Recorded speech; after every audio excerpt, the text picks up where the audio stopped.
Have you ever wondered what it would be like if Alan Wake and Little Nightmares collaborated on a horror game? No? Well, too bad, because Tequila Works' new title, Gylt, feels like just that. I've been on a horror game kick all month, so thanks so much, guys, for riding along with me during these spooky times. If you enjoyed today's review, don't forget to like and subscribe. Let's get to it.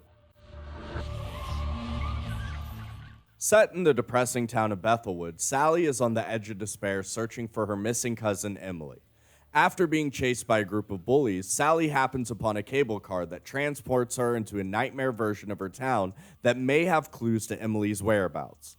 Full of dark energy, towering monsters, and obvious parallels to real-world traumas, Gylt's atmosphere and story are definitely the beacon of intrigue and were my favorite parts of the game easily.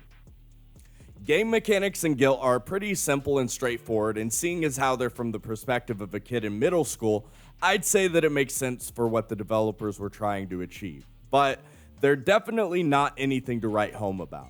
You can expect light puzzle mechanics like blinding a boss to make him run into a water geyser, simple stealth and takedown mechanics, and a flashlight that serves as a weapon as well as an evasion tactic.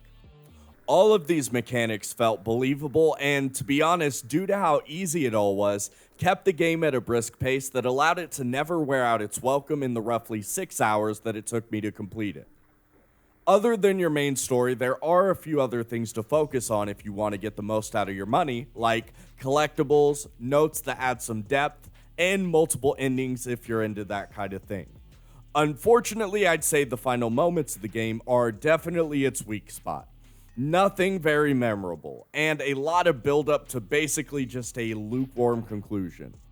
All in all, I did feel that the $20 asking price was reasonable for what was included. The game has a ton of charm, great sound design, and while it's definitely not a scary game, it for sure has its moments of creepiness. I would actually love to see this game expanded on in the future with maybe a little bit more emphasis on creative boss fights and memorable moments. But for what it's worth, I really enjoyed my time in Gylt, and I think that you might too. It's a 7.5 out of 10. Take it or leave it. Thanks for watching.